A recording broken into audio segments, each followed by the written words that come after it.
Hey guys, West Coast Taco here. Welcome to the channel and thanks for tuning in. So today I am excited, guys, to introduce to you my mechanic. I've spoken of Jason, also known as Speed Freak, on multiple occasions. He helped me resolve my torque converter shutter, and he is the one that replaced my needle bearing with the East Coast Gear Supply clamshell bushing.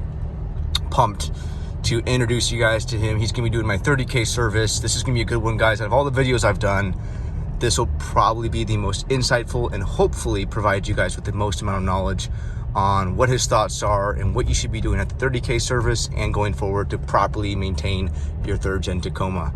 All right, guys, stay tuned with me and let's see how this goes.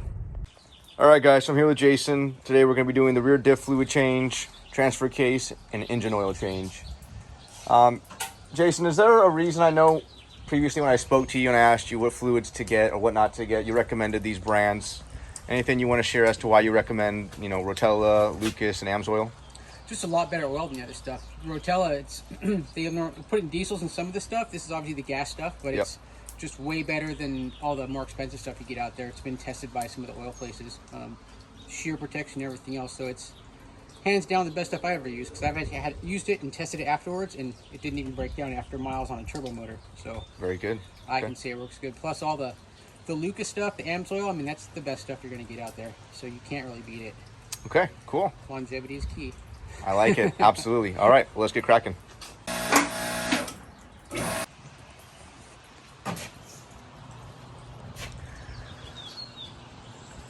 All right, so Jason, what's your backstory with Toyota and the Tacomas? You know, obviously you have a ton of knowledge, but a lot of people that don't know you, they don't know your story. How did you get in the industry? What have you done in the industry, and why are you independent now, for lack of better words? Wow, quite a question. Started doing mechanical work when I was probably 11 or 12. Okay. Built my first engine when I was about 12 on a motorcycle, and then started kind of working on cars as I got older, just helping out who I lived with at the time, and then worked as a motorcycle mechanic for a bunch of years, and then went from motorcycles to cars in a independent shop. Then went to Toyota, did there for I think 6 years. Became a master tech, and then leader of a team there. And then from there I went to a diesel shop as a diesel mechanic, became master diesel tech doing that, and then broke off on my own doing my own thing because I just wanted to work for myself. Cool. Now, when you're with Toyota, I don't know how it works. Did you specialize with like certain types of engines, or? I was a heavy line mechanic. Okay. So I would do all the motors, trannies, all the big heavy stuff that nobody else really wanted to do. But then we got put on the V6 team. So then I was working on the V6 recalls and probably did 3,000 V6 motors. Wow. Pulled and rebuilt, did the head gaskets or whatever we did for the recalls. So okay. A lot of those. Yeah, absolutely. And obviously now you're independent, you're doing your own thing at your own garage. Yeah. And that was, what was the reason for that big move, if you don't mind me asking? Don't like to have a boss. That's a good reason. That's a great reason. Simply speaking. Sure. And obviously you can probably be a little bit more upfront with people in your own environment than having to apply to certain codes through like corporate and all that stuff. More honesty. Yeah. Problem with shops is they push stuff that doesn't need to be done just to make the bottom line, and I just don't think that's the way to go about it. Sure, absolutely. I won't do that. Yep. So I mean, I could sell a lot more stuff if I wanted to just talk a lot of crap, but that's just, I don't know, it's not the way to do it. Absolutely. It really isn't. I agree. Now, last question for you, just so if people want to reach out to you guys, I'm going to put Jason's phone number in the description. Text him. Service can be a little spotty out here, so make sure you shoot him a text and not a call. But Jason, is there any type of work you do not like to do? Obviously, you're doing like maintenance stuff to mine, but I know you specialize in lifts, off-roading. Is there stuff that you would like to do versus others? Suspension's the most ideal thing. I like to do that the most. I'll do services and things like that. I don't really like to do a lot of motor work anymore. I can, but ideally I like to do suspension and other stuff like that, and services are more ideal for me. Okay, so flushes, fluid changes. Yeah. All that good stuff. Upper control arms, new suspension. Yeah, full lifts, like King stuff. I do welding, rear shock relocations, all the heavy suspension stuff, all the upgrades. Like I say, all the welding, gusseting, everything you can imagine. And so probably one of the questions someone's going to ask, if they have a Tacoma, it's stock, they're looking to put a lift on it, what would be the number one company you recommend without, a blink or any hesitation? Probably a King. King? All day long? Yep. King and then Fox. They're pretty similar. But I don't know. I see the ride for the King just seems to be a little tiny bit better than what I felt. But maybe that's personal bias too. Sweet. All right. Well, I won't hold you up. We'll let you get back to it. But thanks for those answers. Fair enough. You got it.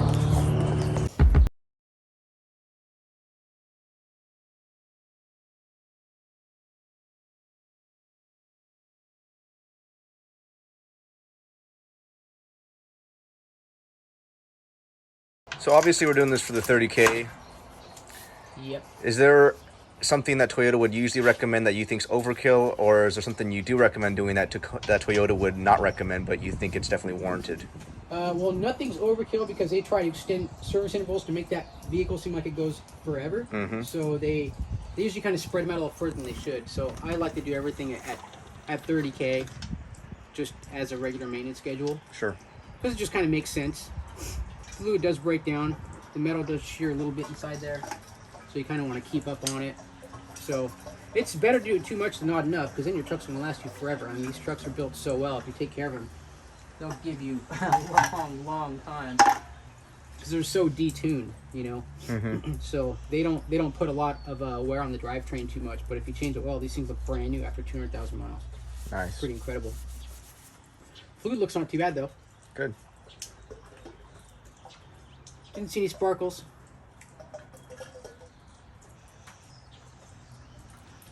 Just a little bit dark, but that's normal. Yeah. Very good. So we're also going to be doing spark plugs, correct? Is that something that's usually not recommended or necessarily on the list for Toyota? They don't recommend them till like 100K, because they're trying to extend the service and all on that too. But it's good to do them because you're going to lose a little of the performance, and with the price of gas now, yeah, I'd recommend keeping those things as fresh as possible. Sure. That way your spark's always nice and strong, and your coil packs don't have to work too hard. So like every 30K roughly, do spark plugs as well? So you're thinking or not? 30 to 50. Okay. I like to do 30 because I do things way more often than most people. But you could potentially wait till 50K and probably be okay. That's when they start to degrade a little bit at 50K. At 30, they're probably not yet because they're iridiums. But at 50, you're going to notice a little bit, or you may not notice it, but it will have it. So that's why I prefer to do it then before it starts to break down. Cool. Why wait for something to break before you fix it? Absolutely. Absolutely. That's my mindset on that. And what spark plugs are we going to be doing on mine? What brand? We're going to do Denso Iridiums. Okay. Or NGKs. Either one will work. They're both OE plugs. Got it. Okay. So, I guess depends on who's got what. Yeah, I hear you. Absolutely. Supply and demand. Yes, sir.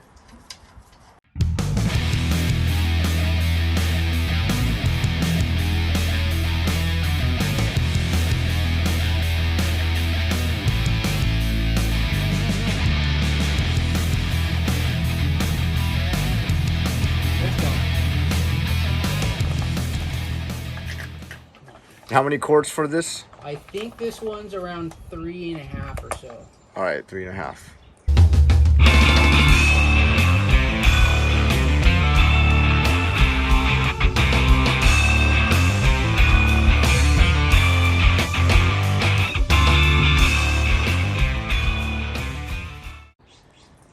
It's getting close.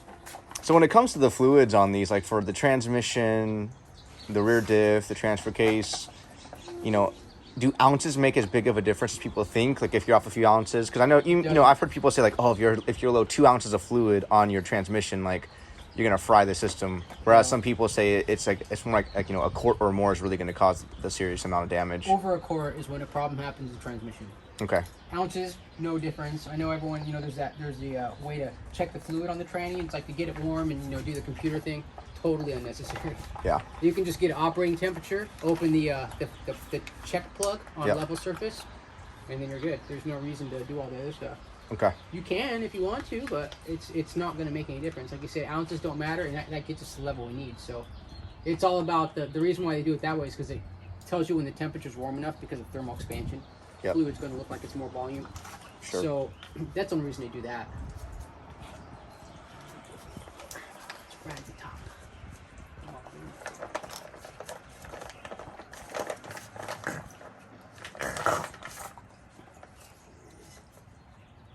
Coming out right at the very mid. That was perfect. Sweet. Literally right at the top.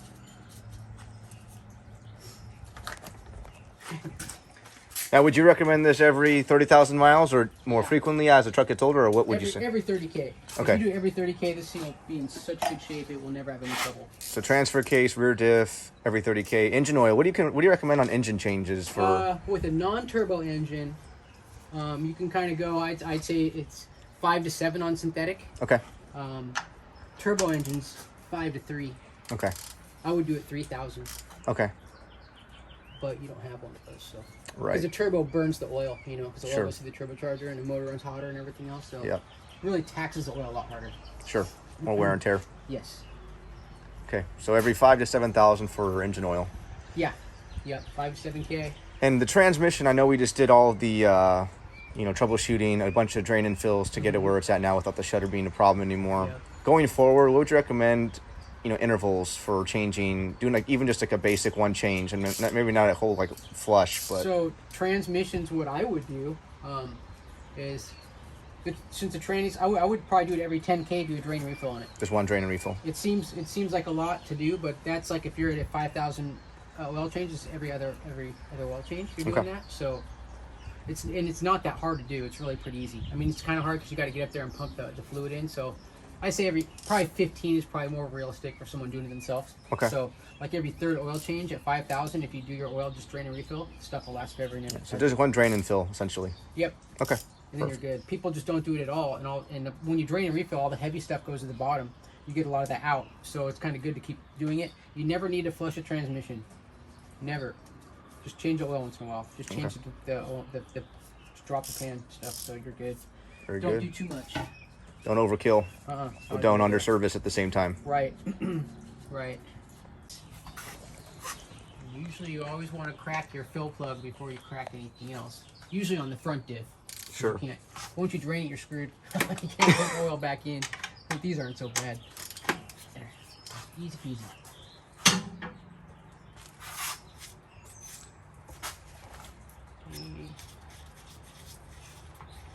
Now, in regards to the transfer case and the rear diff, like if you've never like had your transmission serviced and it's got like over six figures on the odometer, it might be better off not to do anything to it because you might cause more harm than good. Yeah, well, I would do a drain and refill. Okay. Is that the same for the TC and the rear diff? Like if someone's had them for a long time, how does that work usually? No, that's different because the way the transmission works is you're holding most of your transmission stays in the torque converter. So Okay. you're only getting out maybe 25%. Okay. With this stuff, you're getting rid of all of it. So every time you drop this, you're kind of essentially doing a flush, or sort of, because you're losing all the fluid. Got it. These, you just do a total drain and refill whenever. They aren't affected like a transmission is. They're not nearly as complex. Got it. Okay. So trannies like to die. If you wait too long and do a flush, they usually die. Yeah. Oh my God, don't do it. Just do a drain and refill, and you're probably going to be okay. Sure. Always safer to do drain and refill. Flushes are not good. Very good. Do not recommend.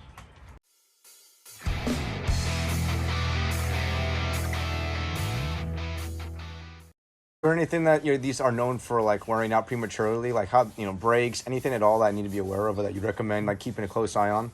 Not really on Tacomas. Okay. I don't see anything that's like a normal problem on these things. They're pretty well put together. So, I mean, the only thing people have is like squeaky leaf springs or something like that, but that's from getting dirt and crap in them. Yep. Like off-roading, but nothing really. Ball joints, they say lower ball joints. That's on the older ones were failing, but these are bigger now, so they should be okay. But nothing I've seen fail. Wheel bearings on these things will go. Obviously, always on the driver's side, usually about 100K or so, depending on what kind of tires you have on it. So like these ones are probably going to cause them to go because they're heavier E-rated tires. Yeah, these aren't so big. People run bigger tires than that, and I've seen them go over 100,000 miles sometimes. It depends on how you drive it. Sure. If you're driving hard with a lot of lateral force, it's going to wear the bearing out. Sure. But if you're driving normal without Dukes of Hazzard shit, you'll be fine for quite a while. That's what does it. Sideways driving. Gotcha. Gotcha. For what now? They put maintenance free. Maintenance free on the drive shaft? Yeah, I don't like the maintenance free thing. That's never a good idea, in my opinion. So do you grease them or you don't grease them? No, you can't. There's no greasing fitting. So you just run them until they die and then you replace them. And then the problem is a lot of times they make these joints a weird size and you can't even find them. And you got to buy a drive shaft. I've had to do that before on an older one. Got it. But yeah, no, these are non-greasable. They're non-serviceable. So there's no zerk fittings. So sometimes on the front ones. Oh, no, none. They ditched them on all of them. There is none at all. Okay. That's weird. And they used to be able to grease the shaft where it collapses because it's got splines that move in and out a little bit, but there's nothing there. Okay. No grease points. They put better rubber boots on the new ones so that it can't get dirty, so maybe that's why they don't grease it anymore like this. They've got that instead of an open thing where you can see it where it's sliding. Sure. So, yeah, it's kind of weird. You can't grease that. Now, here's a question that I think a lot of people have. When you change the geometry of your truck, when you put a lift on it, you know, this is a 2-to-1 lift. Yep. How much damage do you think that's doing to the drive shaft compared to others, or is this not really that much of a difference right now? If you use the drop kit, which is basically a 1/4-inch spacer, just drops your carrier bearing down, it actually kind of fixes that angle. Okay. And then there's no difference really. Okay. Would So- you recommend me doing that at some point, or do you think it's fine as is? It's not a bad idea. Okay. I mean, the angle's not that bad on it right now, but it does make it better. Okay. So it can't hurt, you know. The Sure. less angle, the better it is. So it only moves it a 1/4 inch, it's not a whole lot. Yeah, absolutely. It's kind of like recenters it to where it originally was. Correct. Yeah. Got it. Cool. So, yeah. So right now you're just checking for play and stuff like that. Yeah. Everything's tight. You're good. Yeah, they make everything maintenance free now. They don't want you to do anything to trucks anymore. Yeah. They really do. They're getting away from maintenance. They don't want you to touch it. Like older ones had Zerk fittings all over the place. Okay. You could do like the ball joints. You could do the drive shafts. Now you can't do anything. It's all sealed. Wow. It'll work forever, will it? I don't think it will. Now, I'd like to add these. is the reason they do that because they want you to bring your truck in, or they want you to trade it in at some point, or what do you think they're... I think it's more like a selling point. Just saying we have like all this stuff it requires less maintenance Okay. because it doesn't need to be maintained because there's no Zerk fitting on it. So it's kind of a, I don't know. It's a marketing thing. Sure. So I like Zerk fittings. If I replace stuff, I'll put something that has a fitting on it so I can grease it because it's going to last longer. Grease does come out of things. Sure. Grease wears out, you know. So like even if it's sealed and you're running it and you never lose grease, that grease still breaks down. Sure. So when you put new grease in it, you usually displace the old stuff by pushing it out. Now it's got new grease in it, but If this is no sealed. option. Yeah. Should be good. You've only Just got run one it. choice here. Yeah, run it. You're fine. Ride or die. Yes. You'll be fine. You'll be fine. Don't worry. You can't see it from my house. Right. I'm one of those guys. It's same deal. Fill it till it comes out. This one only takes like a 1.5 or something. Not much goes in here. Okay. All you're doing is filling the bottom right here where there's like a bearing and a little chain thing in there. Okay. Got it. I always recommend everybody get one of these. The AmSoil stuff comes in the bags. Even if you buy just one, then you can reuse it to put everything in these things. Yeah, it's really hard absolutely. without a pump because a pump's that you're you're big pain in the ass. You know?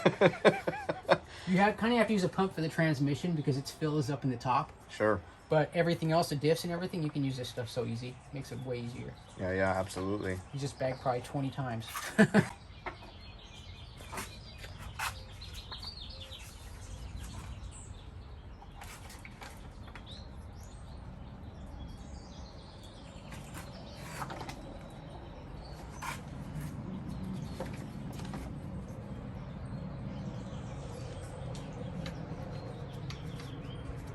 So pretty much get it till it starts overflowing, and then. Then just like a tiny bit more so that the drizzle's kind of small. You don't want to put too full in there, otherwise you're going too high. Yep. Going to go past seals and stuff. Once you get above this thing, you're going to start getting into that seal. Sure. Kind of want to keep it that low. So if it's coming out a little bit like that, it's fine.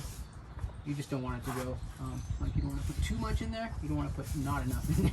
Sure. Absolutely. But yeah, just fill it to the top basically is all you really need to do on a level surface.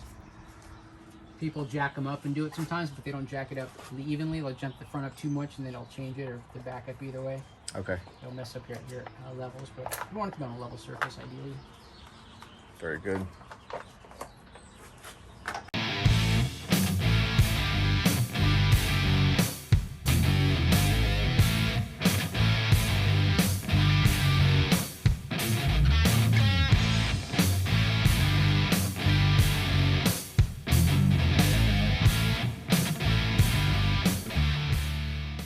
Ultra critical to loosen the fill plug before the drain plug.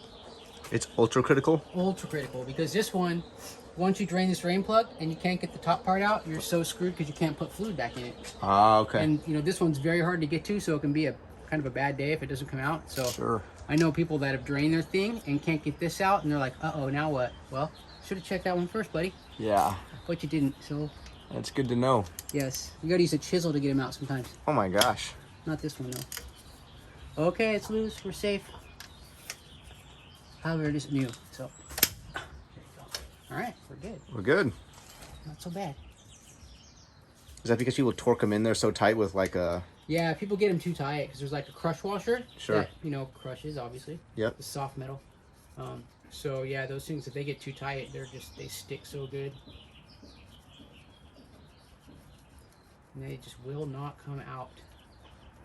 And it's in a weird spot, so it's kind of hard to get to. So it just, dude, that could definitely use change. Look at that. Yeah, it's gross. You can see black film in it.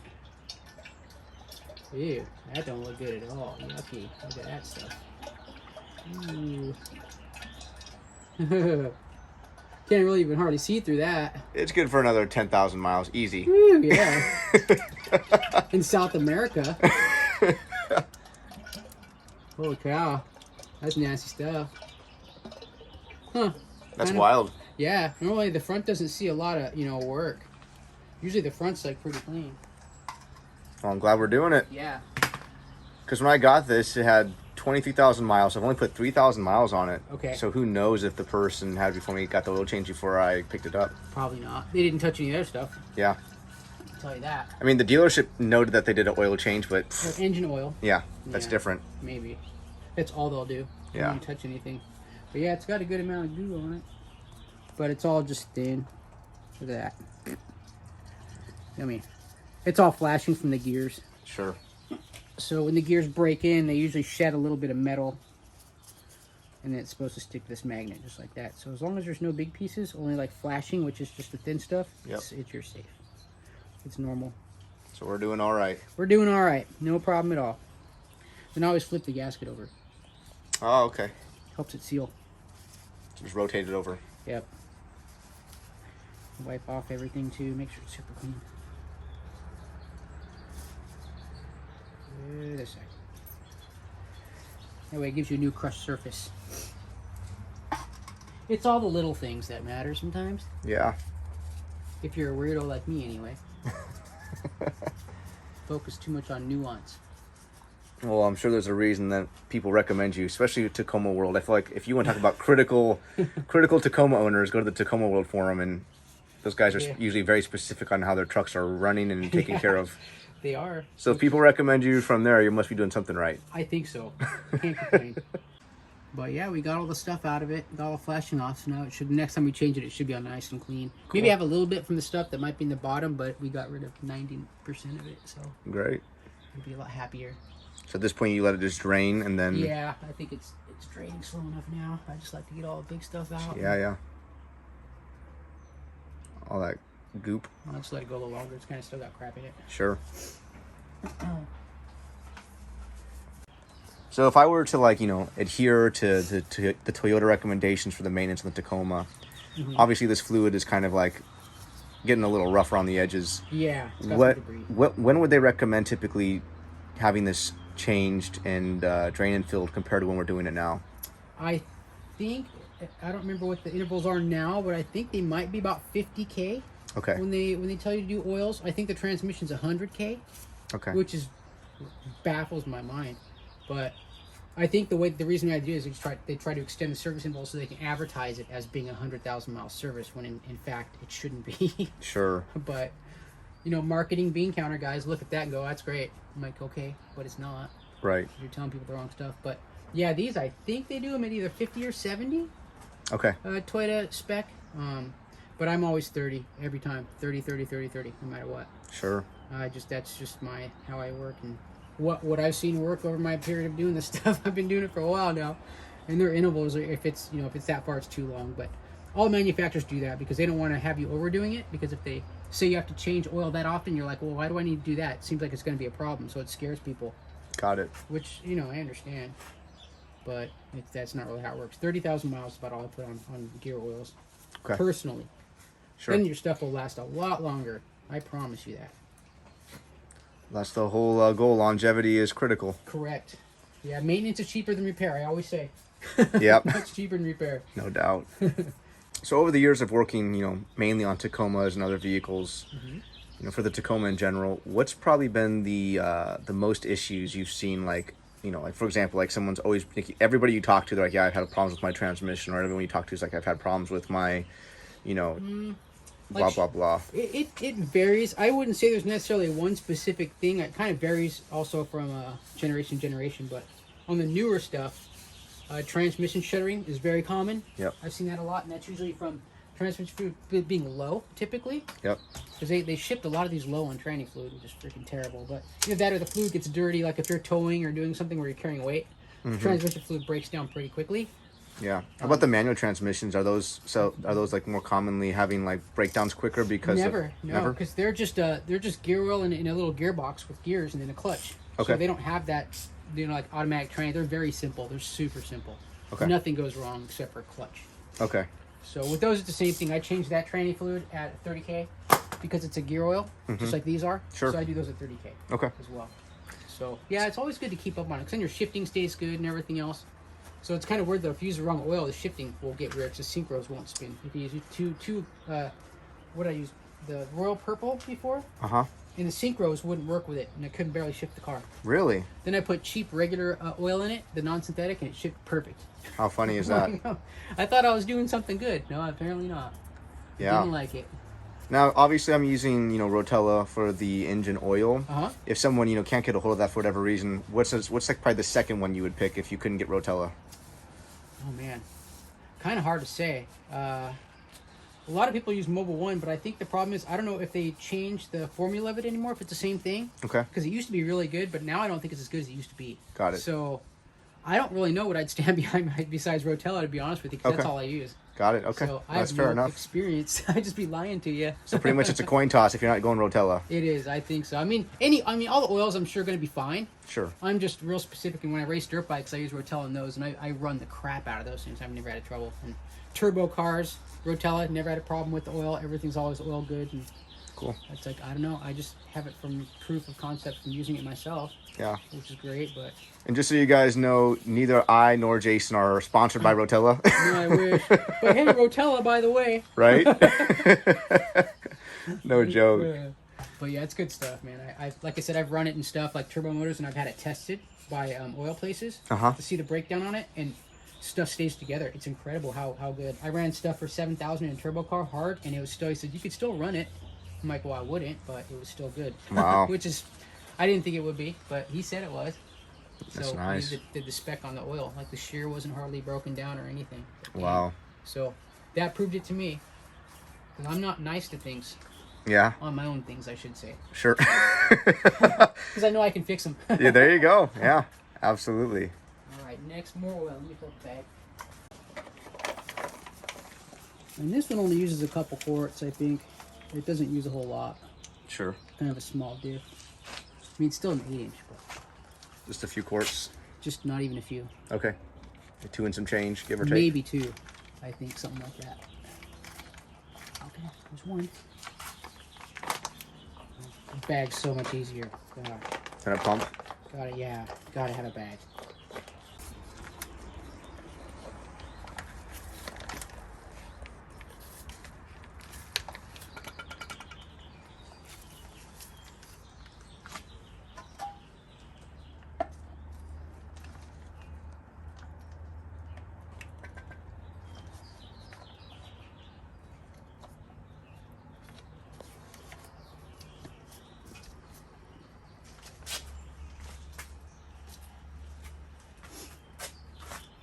Yeah, this one, you got to be tricky. It's tricky. You got to make sure it'll give you a false positive because the oil stays too high, so you got to spin it. Ah, Then I can hear it gurgling a little bit. Well, that's just coming down here. But oh, is that what that is? Yeah. Okay. Like I hear something. I heard it too. Yeah. But yeah, it'll give you a false, like the front diff always says that you have to fill it and let it come out, and then wait a second, it'll stop, and then let it all kind of level out because the fluid's kind of cold and thick. It actually creates a weird little barrier because there's a lot of stuff in here. It's kind of tight. So we got to let the fluid drop. Okay, got it. It takes a while. The viscosity is so thick, it takes a second.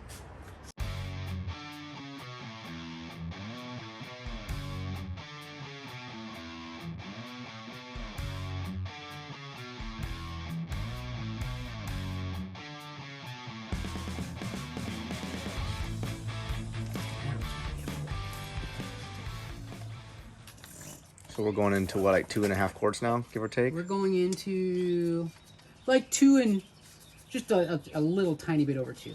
Okay. 2.1 maybe. Okay. I think it's actually more like 2 though, because we're not getting the full, you know what I mean? Sure. So it's about 2 quarts. Okay. Very good. What I'd say.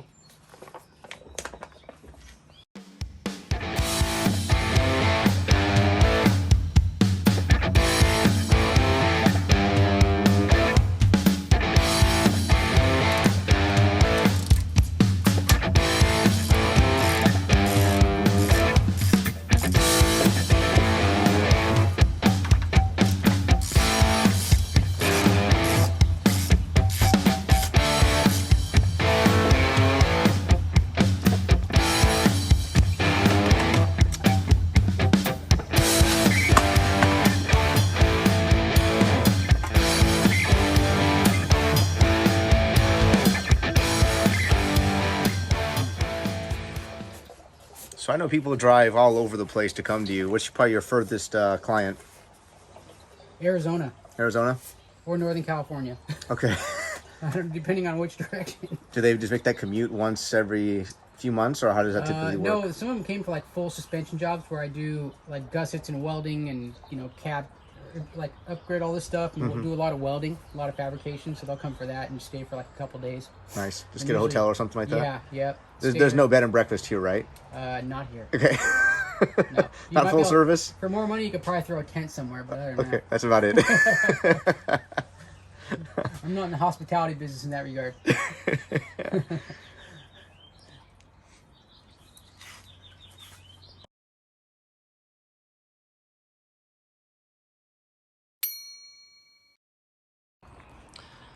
All right, so as we're doing the oil change here, a couple quick questions, because I feel like it's a circling topic with these third-gen Tacomas is the tune. Yes. I think you knew that I got the Overland Torque tune not too long ago when we were doing the transmission troubleshooting with the shutter. Uh-huh. And just wanted to see what your 2 cents were, because a lot of people want to know, like, does it void the warranty? I know you obviously aren't a Right. tuner, so you can't make these disclaimers, but essentially, like, if someone goes to the Toyota dealership, they get their truck plugged in, you know, what are some issues? What are your experiences with tunes? So I haven't seen these tunes break the trucks yet. I've never seen so far a dealer say anything about a tune on it, but I haven't seen going in for warranty under like a broken motor. Sure. That would be a scenario where if there's a tune on it and the motor had a problem and it, you know, broke somehow, that would probably be an issue. Got But it. other than that, I don't see it being a problem. A lot of people do it and everyone loves it, so it works really good. Okay. So yeah, and they don't tune, when the guys tune these things, they don't change them like crazy. They just do very small changes because we're not trying to go too far off the X. Sure. But they can modify a few things, the timing of the fuel curves, to give you a little more torque at lower RPMs and normal S, because that's what these kind of lack. So Yep. I think they can change the timing a little bit to kind of get a little more torque at the bottom, which is what the off-road truck needs, in my opinion. It doesn't need the power on top so much. Now, since you're really familiar with the motors, the engines, the way these trucks are built and ran, Mm-hmm. is there a reason? Because, I mean, why does Toyota program them and put them out the way they do? Is there an actual reason outside of, like fuel economy? Like, are they trying to keep the truck from getting damaged or injured? And do these tunes create opportunity? Emissions dictates everything. Okay. So if emissions are low and the truck doesn't run as good, they still got to go with the emissions. So Okay. they're kind of handicapped when you come out with a new truck. So that's why the tune benefits it, because it's like, well, the emissions are still probably fine, but they're not as low as they might have been with the stock tune. And stock tune's trying to get the lowest emissions they can because it gives it a different rating for different, you know, like as far as how it runs. So they want the lowest rating possible. So that's why they do all this stuff. That's why they got 4 catalytic converters on them. Sure. It's Absolutely. cleaning the air. So And you worked closely with the engineers at Toyota, I'm assuming, over the years you were yeah, there. yeah. So essentially, like just to kind of make sure I'm understanding correctly and that the viewer is understanding, getting a tune done necessarily and then changing the way the RPMs and everything functions as a whole with the transmission and engine. You know, getting the Overland Torque tune or an Orange Virus or KD Max tune, I know you can't, necessarily say for sure, but getting the tune's not going to cause any premature wear or tear damage to the engine or transmission, right? It shouldn't, because like I say, they're minor changes. They're not radical changes typically, so it shouldn't be enough to hurt anything on the motor, especially if you're doing regular maintenance. I wouldn't worry about it being a negative in any regard at all. Now, have you done tuning at all in your career? Oh yeah, not on these, but yeah, like I used to work at a dyno shop, so we tuned everything from 1,000 horsepower Supras to little Lotus cars with Ford motors in them, and everything in between. So I've done a lot of tuning on cars. Sure. Even from scratch. Like even my own personal truck, it's got a Holley Terminator system in it, so I've got to tune the whole thing. Okay. So I got to tune my own stuff. I tune all my own vehicles. All my own vehicles are on like aftermarket computers. Got it. So yeah, I tune. You tune. Very good. A lot. Very good. All right. So if there's one thing that you would recommend somebody getting for their third gen Tacomas, like the day they leave the lot with it, I mean, brand spanking new. Yep. What would be the first thing you recommend them doing to their trucks? Well, the first oil change, I would recommend changing out this housing Okay. to a metal one. Which I have not done yet. Right, which is fine. Yours isn't broken. It's usually people start doing themselves. They break all these corners off because this thing's on really tight. Yep. So you get the metal one, and you can grab it with literally anything and spin it off. Whereas this being plastic, when some knucklehead puts it on too tight, it's really hard to get off. Okay. It doesn't need to be on there with 300 foot-pounds of torque like some of these people do.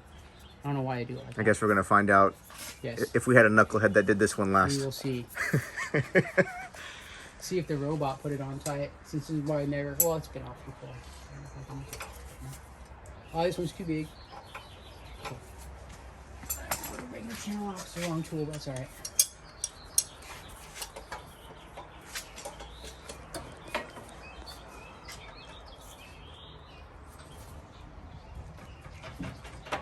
Tight.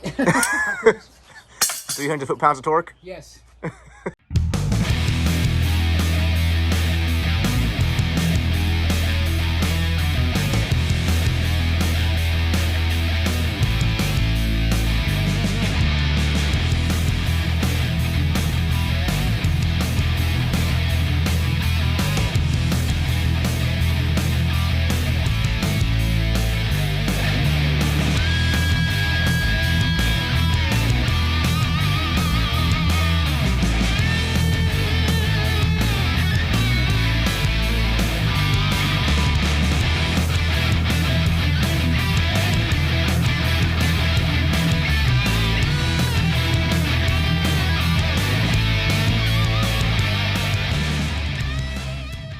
That old O-ring off of there? Yeah. And then I always put some like assembly lube on the new one, even though you have oil on it, but that stuff works better. Helps it. What is it? It's actually transmission assembly lube, all things, but I use it on all O-rings when I put stuff together. Oh, interesting. It works. It's got the right. It's like nice and real thick. Mm-hmm. Super slippery. So I use it on all kinds of stuff. Nice. Even though it's got a purpose, trannies, but I use it on those too. Works good for everything. I like it anyway. You don't need to put the thing on so tight because it cinches up the proper way. Sure. Instead of 300 foot-pounds, like the last guy. Not necessary.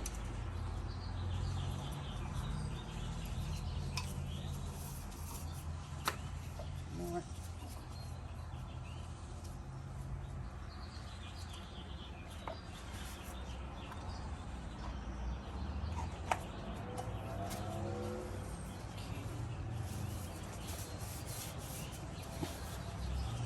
All right. It's literally tight enough with your hand. Yeah. All you want to do is get like a little tiny turn, but nothing crazy. No impact drill necessary? Oh, just like that. That's all you need. Done. You need. Calm down, fellas. I need to put that thing on with your half-inch impact. Yeah. Totally unnecessary.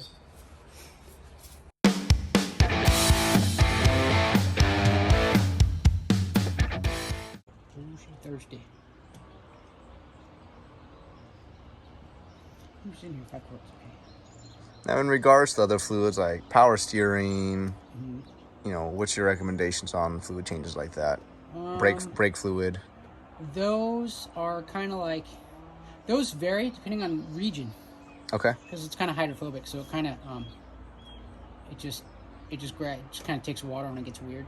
So and then it starts to change color and everything else.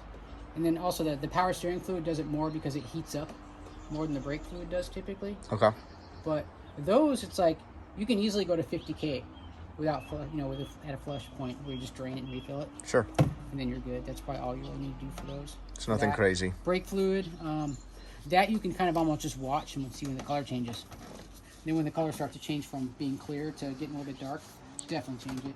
Okay. Or if you want to grab before that, you can just do it on an interval too if you wanted to. Sure. And just, I guess, pick a number, but just it depends on how you use the vehicle too. The hotter the brakes get, the more water gets in the system. Got it. Possibly, I should say. Okay. We'll get down to the bottom. So last question for you in regards to the engine oil. Yep. Obviously 020 is like what's recommended for this. I see people say that it's too thin, they should do 520. What are your 2 cents on engine oil for the Tacoma? So they designed this motor with bearing clearances that are very tight, meaning you can get away with a thinner oil. So it's engineered to run on 020. People think, oh, it's too thin. I don't think they're engineers, but it's 020 is fine. Okay. You can use thicker stuff too without a problem. The only thing is it creates more parasitic in the motor, so the motor has to work harder to do certain things, so you lose a little bit of power. Okay. But it's a little more protection, so you can use a little bit thicker stuff.